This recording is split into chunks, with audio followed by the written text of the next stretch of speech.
阿里看看多瘦，现在阿里。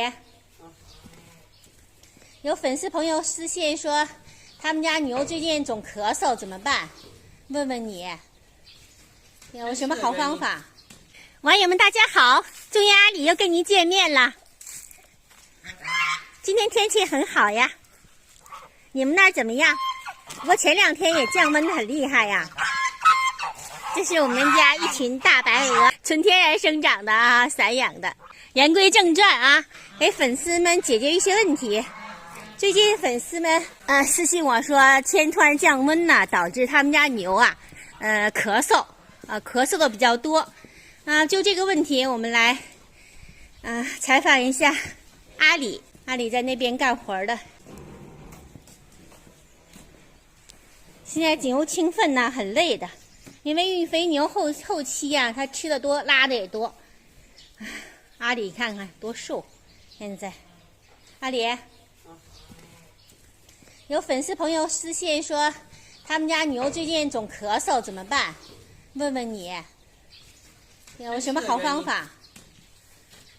最近天气这个转凉嘛，空气潮湿，又阴冷，所以说呢，小牛啊，它就容易咳嗽。咱们家呢也有个别的也有咳嗽，这种我也是问了那个老兽医，还有那个老养殖户，都是喂一些那个麻杏石甘散。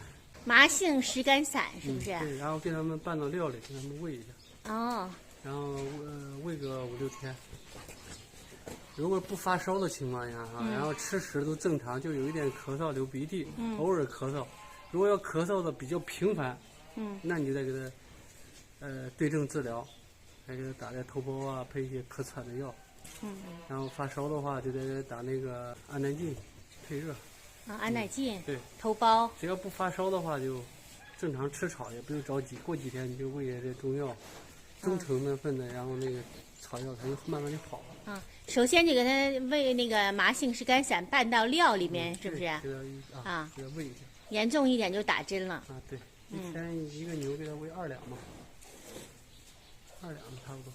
一天1头牛2两，掺到料里。就是1000斤的牛喂2两，你看牛大小吧，都有上面都有说明。问一下，买药的时候问，就是买的时候问一下就行。就勤观察着哈，问题不大。养牛就是个细致活，就得别让它严重了就行了。你看咱们有个别的味儿，有时候它是呛一下子，就半天不呛都没事儿。我们家牛这2天也因为剧烈的降温，有点咳嗽，这个牛这么大，有时候它有一点点咳一声的，所以说避免不了的。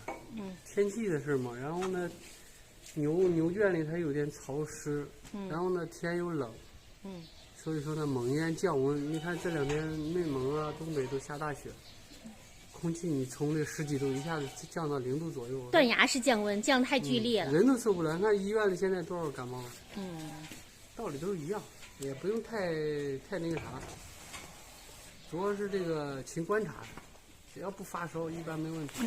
哎呀，你咬我干啥？行。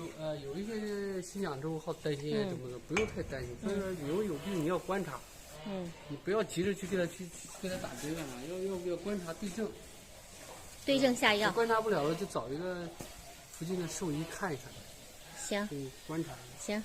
它有时候一发烧，它就不吃草，俩耳朵耷了，俩耳朵就这么大了。精神状态不好。像这牛，它虽然偶尔咳嗽一阵，但是它精神还行。行，那谢谢阿里，给大家解决一个小问题哈。好吧，这好办，不是啥大问题。网友们点赞加关注啊！哎呀，你又拱我，你个臭牛！这个牛脾气比较赖。这个牛就是咱们所说的这个下南牛。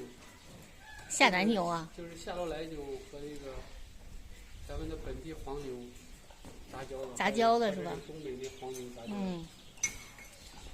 它体型还可以，这个杂交的比较好。好，网友们点赞加关注，欢迎您在评论区当中留言，谢谢您了。